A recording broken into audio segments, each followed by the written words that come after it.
First priority is given to the sitting panel. Government wants to remove road humps on all major highways in the country. According to the government chief whip, Ruth Nankabirwa, Uganda signed protocols with East African member countries to remove all humps on major highways. She says they slow down traffic of goods in transit and also damage trucks carrying goods across the region. However, there are fears that the removal could lead to more road carnage. Global Status Report on Road Safety 2015. People died in fatal accidents into lack of road humps on highways. I know that would control the traffic and the speed at which vehicles move, and it would also help us save our innocent Ugandans from untimely deaths. But the government chief whip Ruth Nankabirwa stunned lawmakers when she said all humps on major highways across the country are going to be removed. We have to remove those humps which were put through cherry picking, diverting from the regulations. We are required to make sure that highways are respected as highways. It's unfortunate that our people have lost their lives. Nankabirwa says Uganda signed protocols with East African member countries to remove all humps on major highways. She says the humps slow down traffic of goods in transit as well as damaging trucks carrying goods across the region. Already our sister countries are complaining. Kenya is complaining about the humps. Rwanda is complaining. And two wrongs don't make a right. Protection of signposts is very important. Cattle crossing, zebra crossing, children crossing.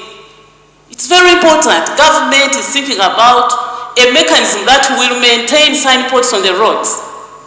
So adding humps on highways is not a solution.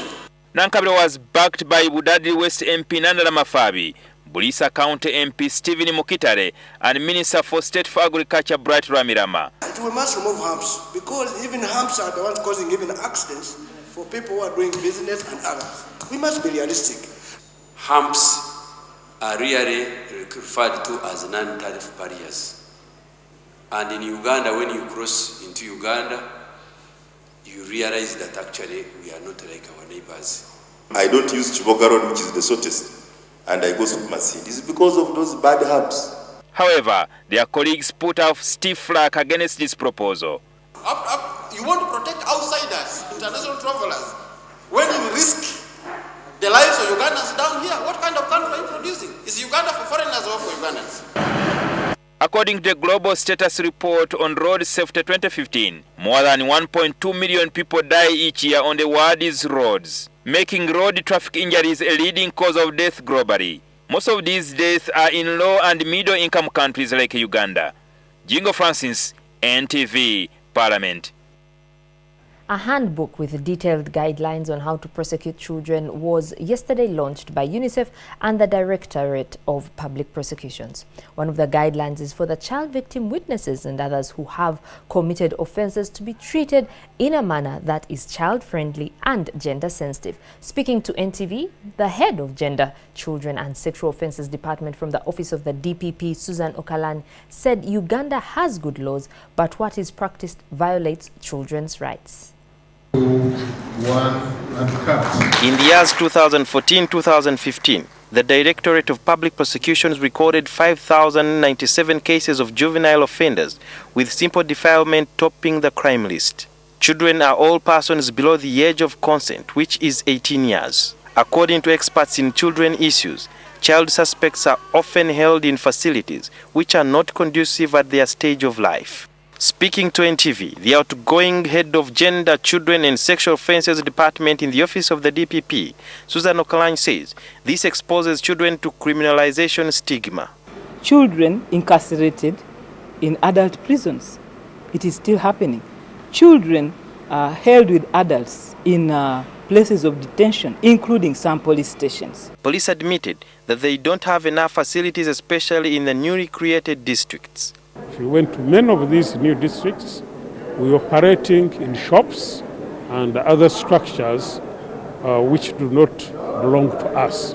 So that is the challenge. Okalany, who was recently appointed a judge, told NTV that in some cases, children are remanded by courts based on petty offenses. Because if a kid commits a small offense, a minor offense, and brought to police, police is supposed to even hand over this kid to the parent. But you find in many cases, parents are saying, this kid is big-headed, let him be detained by police, which is very wrong. The DPP's office also highlighted the fact that scores of cases have been lost due to poor handling of children, especially those testifying against adults who have committed sexual offenses. If you have a courtroom with the lawyers properly dressed as they do in adult sessions, and the judge is dressed up, he has a wig, he's dressed in a regalia that the child does not appreciate, the child will be frightened. Okalany is proposing that Parliament should amend some of the sections of the laws which require an affidavit from a child to be accompanied with supportive evidence. It assumes that the child cannot be a truthful witness, which is not the case. There's no research to support that position. Adults actually also give evidence. They swear and they go ahead to lie. The Director of Public Prosecutions, Mike Chibita, invoked the Bible to show how children can be treated fairly. According to the book of Matthew, chapter 19, verse 14, Jesus is quoted to have said, "Let the little children come to me and do not hinder them." In the same way, we are being called upon to let the little children come to the fountain of justice, and we should not hinder them. In order to prevent children from going through criminal stigmatization, some of the guidelines issued out is ensuring that their cases are heard expeditiously in consonance with laws that promote individual respect. And also the police or the arresting officers have been advised not to use handcuffs and ropes when arresting children. Sudhir Biaruhanga, NTV.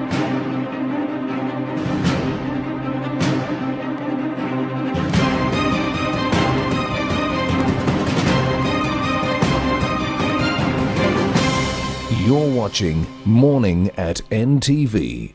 Safety, comfort, and relief make a good life.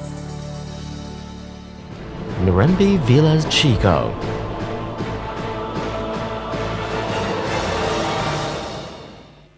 Thank you for choosing Morning at NTV.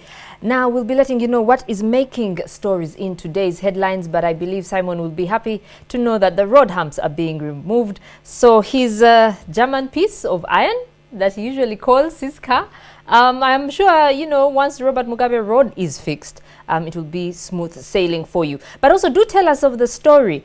It's expensive being a mistress. Someone seems to have lost some property because the court has awarded the case to the wife of a particular person. Good morning, gentlemen.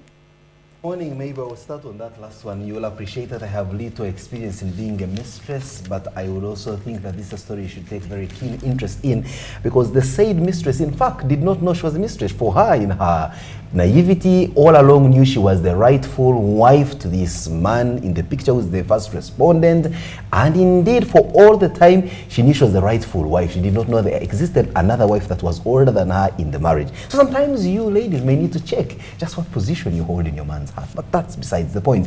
At least the Daily Monitor is headlining with that story that the first wife, or the official wife, so to speak, has finally won the battle. But who is this first wife? We're talking about a justice of the High Court, and this case was in a lower court. What did you expect, one may ask? There are many other interesting stories in the dailies this morning. There's a gory picture here on the front page of the red paper, and it's a story that also speaks to the terrible moral decadence that this country has sunk into. That and more stories will be in this edition of Morning at NTV's Press Review. Good morning.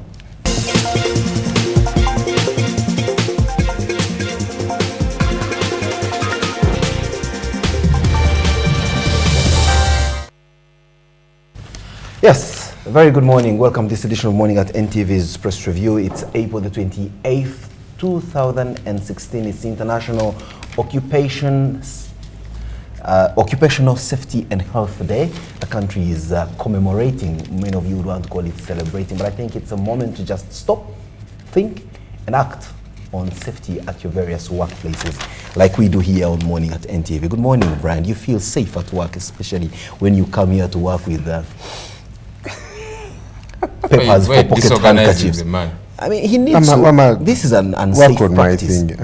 Thank you. So what Joel is adjusting here on Brian's shirt is actually not a pocket handkerchief made of cloth. It's actually a pocket handkerchief made of paper. Good morning, Joel. Good morning. Does he feel safe having papers or as pocket handkerchief? Anytime, I mean, if he was a smoker, anytime he would burn. How do you know he's keeping it for that? Afterwards, he'll roll it a little bit and do business. Oh yes, correction, and thanks for the correction. The good Justice Esther Kisache, who has finally won this battle for property in Makindye, according to the Daily Monitor here, is a Supreme Court judge. Supreme Court.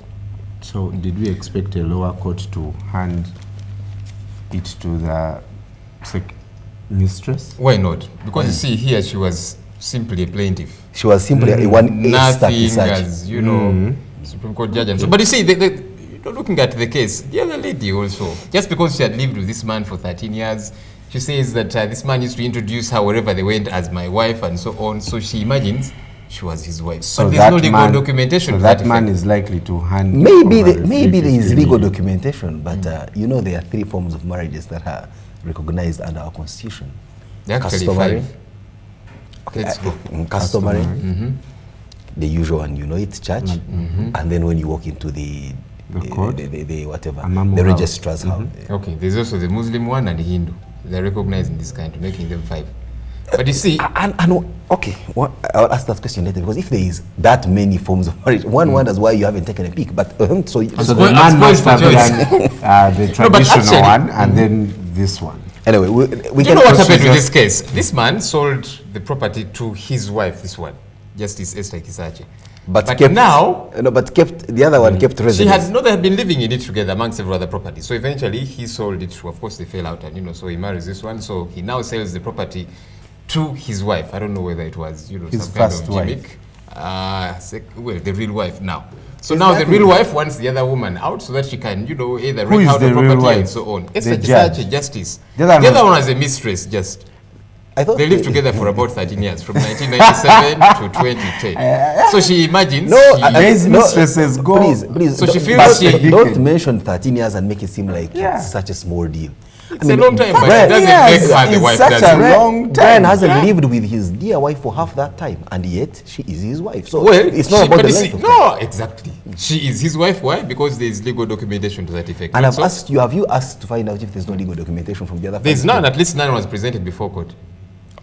Court again, evidence. Why Museveni is scared of Kadaga, the headline in the Red Paper this morning, and there are many reasons here. The Red Paper prefers to call it the shocking secret. So if you are the kind that loves to imbibe or devour ravenously shocking secrets, this is the newspaper you own not to miss this morning. However, warning, there is a gory picture on the front page as well. Top MP's son shot dead in an act that is an abominable indictment. The Red Paper alleges this lifeless character here was shot dead while having sexual intercourse with his own mother. That's the Red Paper for you this morning. So if you thought things can get worse from undressing of professors and things of that nature, well, you ain't seen no nothing yet, as the Americans say. And talking about undressing, indeed, the Makere flying at half-mast is another headline story covering 2 pages, second page and third page. We're talking about Nyanzi nudity scandal unravels deeper rot at Uganda's prime university. It's all here in the Red Paper. I hope now that, you know, since today is World Occupational and occupational safety. Occupational health. Occupational health safety and health. What's going on here? It's occupational safety and health. Occupational safety and health. We can also elevate that. Do you know the theme? Workplace stress. You can say that again. And many of you think that for you get Nyanzi to undress, are you asking me a trick question? So I think, like I always say, Nyanzi's undressing, it happened, it was very bad, blah, blah, blah. But now, that conversation must be elevated to what should be done at the workplace to improve conditions of employees. And since safety is one of them, 2 years ago when I was still doing minibus, went to Ginger. There's a boy whose hand was cut off, and the boss has told him. Where was that one? Because when you say Ginger, I mean, many of us in one of the factories. And I want to be very clear that it was not Tesco. No, it was not Tesco. Of course, I would have had you for dinner if it what was is Tesco. a factory? But yes. Yeah. So, sorry. So this kid occupational safety had his hand cut off and by a machine, and the boss has just told him, you can't work anymore, so please go. And what workplaces do they provide? Headgear? They should. Gloves. But they don't. And people still work, you know. And I'll tell you something. You are using a huge paintbrush to paint that picture of factories. They are in fact those factories that have gone way past that, where safety is not just an act, but it's a way of life. And one of those factories is coming here for the big story. Joel here, and for the benefit of our viewers, will be having this conversation at such factories. When you are near the sluice gates, you are almost falling there. Isn't that? I was buckled up. I think a helmet will prevent you. No, because I was at heights, I was buckled up. Well, talk about Makerere. We are told your Makerere students petitioned Parliament over courses. There's that particular course about ethics and human rights. But there's several others that we're looking at, degree in piggery, degree in poultry. Anyway, let's not try and denigrate them. People might say, but maybe we need to rethink. Court dismisses case against Mbabali Papers. Somebody took him to court. This man has been in and out of court nearly every election. For the same accusation, he's never been to school. But this one has been thrown out, and you know why? The judge really is not, according to what I've read, he's not coming out to say actually he's got the papers. He's saying, this case has been overtaken by events. You know that if you were to petition, you should have done that earlier. A couple of technicalities there. Same story with this case that I see somewhere on the pages of the newspapers this morning. The one where journalists petitioned the court challenging Parliament's decision not to allow any journalists below the academic qualification of a degree to cover proceedings in Parliament. And they're being told, the arguments made by Parliament against this petition is that there is always a 2-3 months gap within which you may appeal a certain situation. This declaration was made in February last year. Let me get myself a copy to understand this, to get the dates right. But yes, here they say that Parliament resolved to kick you guys out in February 20th, 2015. The journalists in their power only remember to go on a petition in January 14th, 2016. Some 329 days later. What's wrong with that? I mean, if the law says that when there is an action, you have 3 months to appeal it, beyond which, forever rest your peace. No, that's a court case. That's when court has ruled. It's not court that ruled, it's Parliament that decided. But I also think... So it's different. But I also think what's wrong with... I don't know why journalists are saying no to what Parliament requires of us. If you don't have a degree, for example... At the job, let me quote it for you. Joel likes quotes. Judicature Review Rule Number 5, Sub-Rule Number 1 provides that all applications challenging orders made by any commission should be filed within a period of 3 months from the enactment of the decision unless court has considered a reason for the delay. So that's a petition to who? To Parliament, right? No, to court. You see, there's over an order made by the Parliamentary Commission. And actually, now you can actually petition Parliament, because you see, the Commission is just a subset. So you can petition Parliament. So but then you can actually sue. Who are the journalists petitioning? They've decided to go to court. Well, they actually tried to petition Parliament, if I remember correctly, but then they realized that, you see now, the Parliament Commission is Parliament in a way. Look, I agree and I disagree with the journalists who have done this. One, I disagree because we don't want to send a message that people should not go to school. I think it's important, especially for our profession, because everybody and their mother that can grab a camera and so on, they call themselves a journalist. They go and do all manner of shenanigans, and then people say journalists, they write, what, an outlandish story and so on. So that's on the one side. I think journalists have got to add value. Go to school, study, and after that, keep adding value. That's important, yeah? But where I see a challenge is if Parliament wants to have shot over media houses. I think there's got to be a discussion between the two. Parliament should not determine who a good journalist is. I think we media houses are in better position to determine who a good journalist is. When you're employed here, who determines how good you are? It's NTV. My media house. Now you Not are Parliament. you are employed at Parliament. No, employed. And that's the point. So if the employer of those people is not Parliament. If but Parliament does not want half-baked people, why should we? Is it also necessarily true that media houses are actually looking for the best journalists? That's another debate altogether. But the point really is, But who is better suited here? Is it NTV or Parliament to determine who a good journalist is? And because we've realized that journalism or journalistic institutions or media houses are in fact business entities whose number one mantra is to maximize profit and minimize loss. And we have realized that rather than get people who are worth their salt and pay them what they deserve, they pick all manners of riffraff,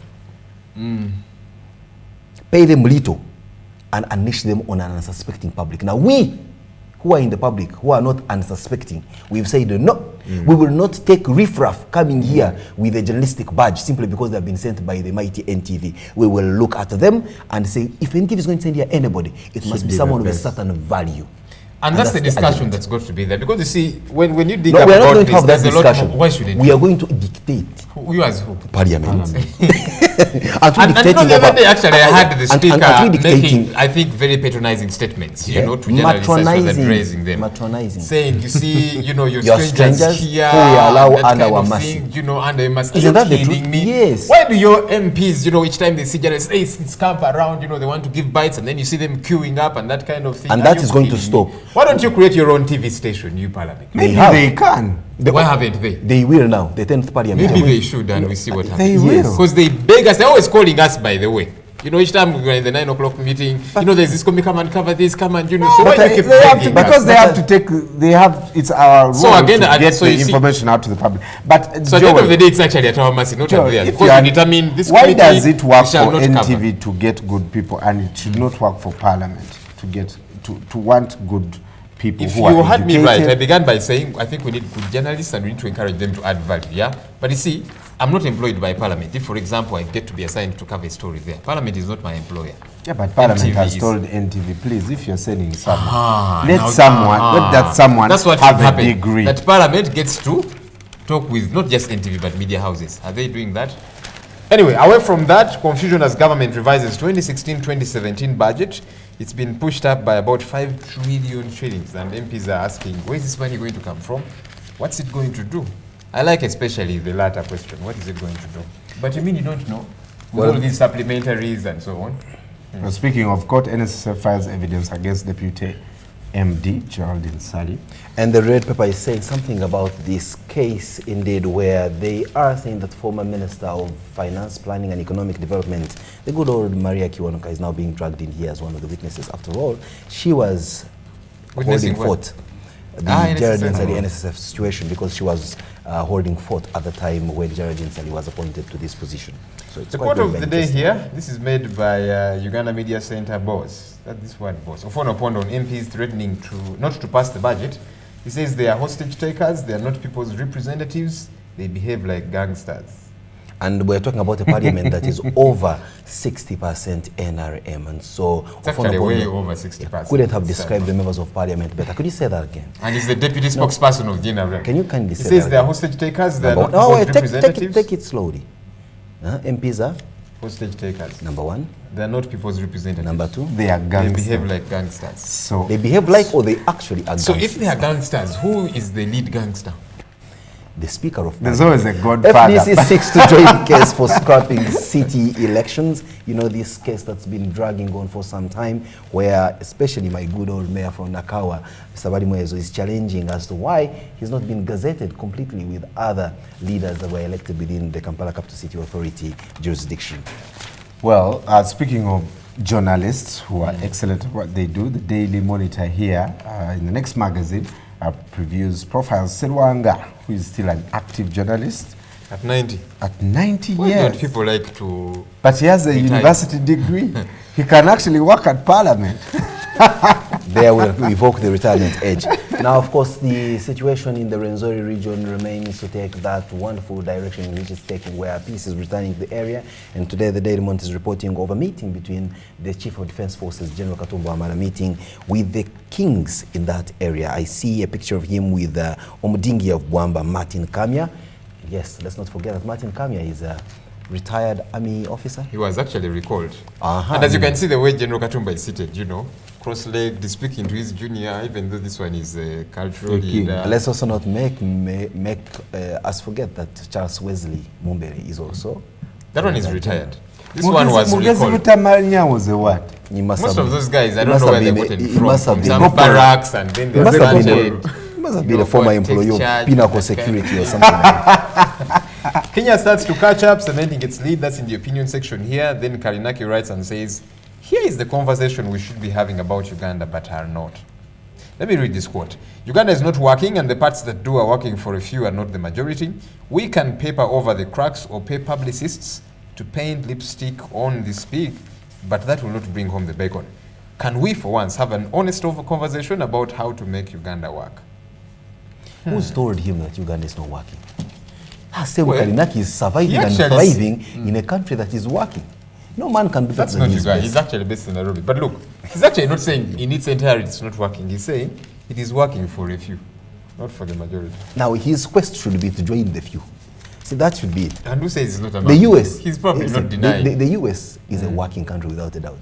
But man, oh man, you don't have to. Come on, Brian was in the US. His accent changed after 2 weeks. Did you find some total destitutes in there? In the US, they are. Come on.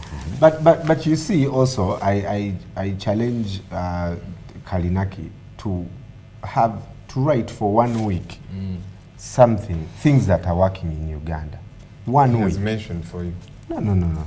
Let him talk about. I will equally pass the challenge to you that I hope that in that 1 week you will actually take time off and read what he has written. I read. I always read what he Back to the future, this is something coming in from the region. We are looking at South Sudan rivals ending war again. And this is a story coming in, of course, from South Sudan, where Riek Machar returned in what many have called back at when you were vice president, you went to wage war, came back and assumed vice president. Even better, you have deputy vice presidents, meaning you're not the only vice president. So one asks, was that a good move, or was it one that is just peppered with a lot of niceties but not so much substance in it? This is something for Joel. What? Many people are concerned, so you read this. Forever singles, why some people choose a life alone? That is in Heart to Heart magazine this morning. An article that said was I am forever single, for example. No, I mean at 42, Joel. I mean, what more life do you still have to your life? You're lucky you don't have mistresses to take your property. People choose. No, you're lucky you don't have property for people to fight over. I have chairs in my house. I have a couple of pairs of shoes. I have some suits. I've got some things. But Joel, that's not the only one that talks about things that concern you. Why about you ask Brian to read for you what's on that page, especially? Which one? This page. I'm sure that's an experience you can relate. Please. She caught me looking through her phone. Thank you very much. Then there's 7 questions to ask yourself before you commit. I caught her looking through my phone. But this is for singles out there. Yeah? 7 questions you should ask yourself before you commit. 1, why do you want to commit? 2, can we be friends? 3, are we spiritually compatible? 4, do we like each other's family? 5, have we both dealt with our baggage? 6, what are your life beliefs, expectations and desires? And 7, finally, how do you feel in this relationship? How do you feel in this As we conclude, my car magazine is in the Daily Monitor this morning. The money. The men love their cars, but interestingly in this town, hey boys, I'll talk about which? The boys that love their Subarus, and we are told that there will be, there was just more than cars at the Subafest. It was a festival of Subaru owners and enthusiasts here in the country. You mean what do they call them? Toyota has turned Subarus. All they do is replace the exhaust pipe, and the moment it sounds like a Subaru, then it is a Subaru. How would I know? You wouldn't bastardize a Mercedes. So by the way, I have seen a Mercedes that has been fitted with a Toyota engine. This guy drives a Mercedes-Benz. Oh yeah, but guys are very name and shame them. You know, so the engine is Toyota. I think he's driving a Benz. Man, so I can turn you can turn your car into a convertible. No, Yes, but I've yes. seen that style of quality, you know, the Mercedes Star. I've seen it mounted on Raum, so clearly I'm saying. Well, that just about wraps it for our press review this morning. There's an incredible array of news still, you know, pertaining on the international scene, and certainly Mabel is willing to share with us, especially what's happening in the U.S. arrest. We know that Ted Cruz has picked a running mate, a lady who is seen to be one of those that will spur that Stop Donald Trump campaign that is now taking center stage in the Republican camp, and many others. And of course, there is Kenya still mourning the loss of Lucy Kibaki, as of course South Sudan settles in with the peace negotiations and the new era of the olive branch. Well, Mabel, what else is making it to the international news? Thank you very much, Simon. Yes, indeed, Ted Cruz has picked Carly Fiorina as his running mate in a last-ditch attempt to regain momentum after mathematically being eliminated from winning the presidential race. And this is him there. We'll see where this will take him. Probably a step closer to the next round in the coming years.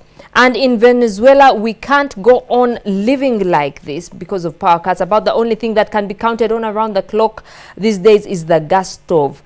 Things are getting spoiled, and now Venezuela, they are threatening protests due to the power outages in the country. The country's woes don't look that they'll be solved anytime soon, and the vice president announced on Tuesday that there'll be 3 days per week of mandatory leave for all public servants due to the power blackouts there. And Prince here had opioids in his system. These are pills used to treat pain. The Daily Mirror is asking, did Prince have AIDS? Well, his death is still being investigated. It could have been an overdose of the pain medication, or probably just a reaction to the pain medication that it seems he had just started taking not too long ago.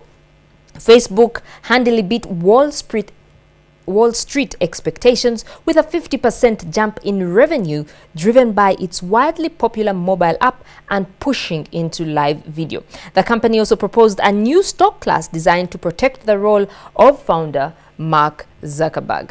And we are seeing here at least 16 people killed in a government attack on a medical facility with rescue operations ongoing. This is happening in Syria's Aleppo. And moving on here, the Prime Minister of England and the former head of the TUC here are jointly warning that that Brexit would cause more unemployment and higher prices in the shops. Remember that Brexit is Britain leaving the EU. A referendum is going to be held pretty soon, and David Cameron obviously is against such an exit. In Cambodia, landmine clearance teams say they are facing a major new challenge due to a mass movement of people to areas contaminated with hidden explosives laid decades ago. But this is because people are poor and have nowhere else to go. That's why they're choosing to live in such areas. Ronaldo here is going to undergo some stem cell treatment to help him heal faster with the hamstring injury he suffered. The Spanish giants are determined to race Ronaldo back in a bid to find the route to next month's final in Milan, and we are talking about the Champions League here. Ronaldo here posting images of himself as he recovers from a torn hamstring injury. Still matters football here, an interesting story. English club Crystal Palace have been offering to help out the Cameroon Football Federation, FECAFOOT.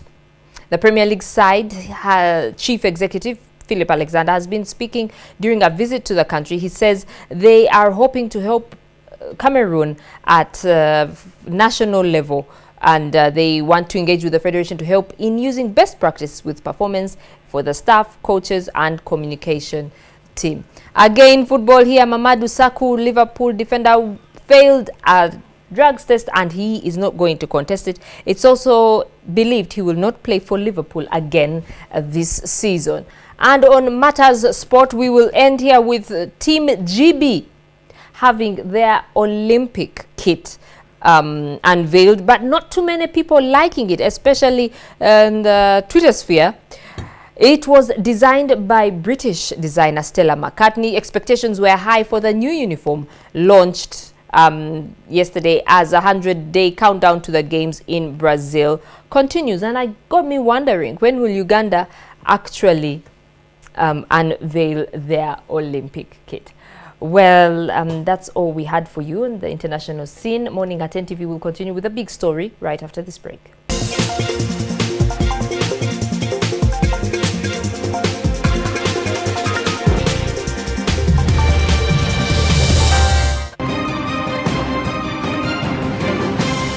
You're watching Morning at NTV with Simon Kasiate, Mabel Kebirunji and Brian Molondo. I use the 500 shillings daily bundle. I use the monthly bundle with 1 GB data. Wait! AfriCell has all internet bundles. Really? Yes, all internet bundles from 10 MB to 100 GB from 1 hour to 1 year on the widest coverage at the cheapest price ever. Wow! Dial *133# now and select the bundle you need with the fastest speed and the best quality. So AfriCell is really the king of the bundles. You can now become an exclusive MTV reporter on the go. With the NTV Go mobile app, you can create news by capturing and sharing content instantly. Simply download the NTV Go app on Google Play Store. Go to the N Reporter feature and start reporting as the news happens. We will air your story on a special TV program. NTV Go also allows you to watch news, instant live updates, and follow your favorite show from the comfort of your home, taxi, or your favorite kafunda. Download NTV Go app now from Play Store. This is a message to all parents and guardians. Uganda is polio-free because we have all been making sure that our children are immunized against polio. The wild polio virus is still circulating in some countries bordering Uganda. The cross-border population movements due to insecurity and trade put Uganda at risk of getting polio. The Ministry of Health wishes to inform the general public that an injectable polio vaccine, IPV, has now been introduced in Uganda. New evidence shows that when polio drops and the injectable polio vaccine are given together, they provide better protection for our children against polio. This will help us to keep Uganda polio-free. Parents and guardians, take all children aged 3.5 months to the nearest health facility or outreach post to be fully protected against polio now. Immunize now, save lives, and keep Uganda polio-free. This message is from the Ministry of Health with support from WHO, UNICEF, and partners.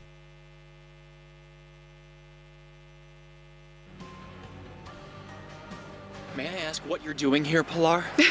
All right, what is this? Gonzalo follows me and you follow him? It would seem so. It was strange that Gonzalo, who says he loves and trusts you so much, would be spying on you. What are you up to, Pilar? Why do you keep giving us more reasons to not trust you?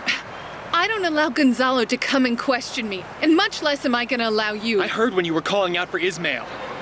Is that bastard hiding here? Is he your accomplice? Or is it Javier?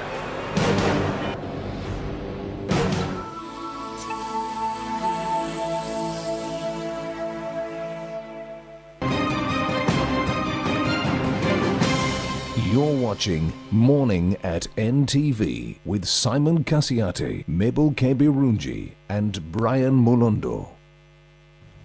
Today is the World Day for Safety and Health at Work, otherwise known as Occupational Safety and Health. This morning we want to try and delve into this, to try and understand how safe are you at work. It's an interesting theme for this year's celebrations, workplace stress, how to overcome this challenge. That's coming up in the big story.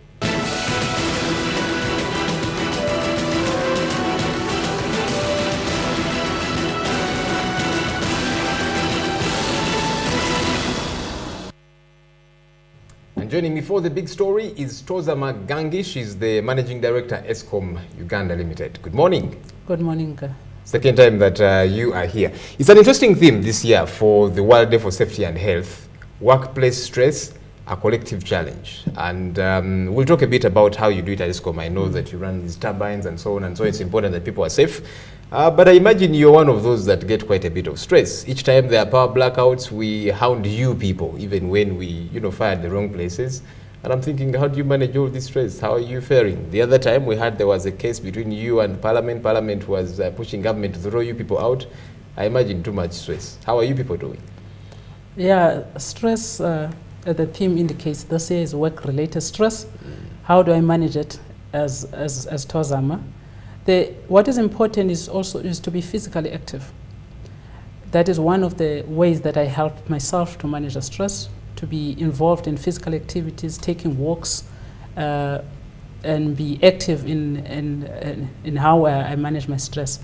Because one of the things you find that when you're not physically active as a person, that relates to stress, and you can't cope at work, you can't, you are caught up in work-related activities. So once you take yourself out of the workplace, take a walk, take a run a few kilometers, you distract and you take yourself out. So that's one of the ways that I manage my stress as a person. And that's for you. I'm wondering how you do it for your employees, the likes of Simon, who hardly do any exercises and all. But look, you employ a good number of people that are operating in, I hope it's safe to say, risky jobs, but which must be done, because we've got to make sure that there's power, that there's electricity, affordable, and at that. How do you make sure that all these people are safe? Some of them are climbing these poles, they're running these turbines, they're doing so many things that with a slight snap, anything can go the wrong way. From ESCOM side, the key thing when we try for people to be able to work safely, firstly, they need to understand the roles that they need to do. If you understand what you need to do, and you understand the hazards that they are exposed with in that particular job, then you can put the correct controls in place. So it's important that what we do is that for every work that needs to be done, there are risk assessments done, we understand the hazards and what needs to be done. Over and above that, we know that it's not only at work where we will have stress, probably we will bring stress from home to work. We have a wellness program that assists us to assist employees. If you want to talk, you need a counselor, you can call and you can talk to someone. And also it's very important as leadership that we are more in touch with our people, more closer to people, so that we can determine if there is any change in their behavior. We have because there are various ways that people will show their stress. Some will abuse substances like alcohol. We have a testing mechanism at ESCOM where it's zero tolerance. Everyone gets tested before you enter the premises. Every day? Every day. How do some people manage to survive that? So with that, not only in a punitive way of catching you and firing you, also to help you to be rehabilitated and understand what are you going through. So we have this in place to ensure that we have a safe working environment for you to perform at your best ability. Getting back to the issue of stress and in your particular docket, you see, this country, the people that are on the grid are a lot less than those that are. Now, even for the few that are on the electricity grid, much of the time, there are issues. Power will go off and then there's this issue and so on. And oftentimes they don't know who to attack. Those that know about ESCOM will write and say, these fellows, they're very incompetent and the like. Is it a lack of information? And that means on your part, you people have failed to actually probably communicate what exactly it is that you do. Because if we are going to keep hounding you and probably we are doing it to the wrong person, maybe you have failed at that point. So that is one. Is it a lack of information? Is it probably not getting as much support as you should from government for this case? Because really you're employed by government, so to speak. Yes. Yeah, if people don't understand, definitely they will look at, they know ESCOM is a generator, they will say, why I don't have electricity is ESCOM. I think, yes, we are taking from ESCOM side, we need to be more visible, more telling our story, and also for people to understand also the supply chain. Because in the electricity supply chain, you have a generator, you have a transmitter, and you have a distributor. You can do as much. And there's a regulator at some point. Yeah, regulators regulating the whole sector. But the key people that will make sure that you get electricity to house are the three players, the generator, the transmitter, and the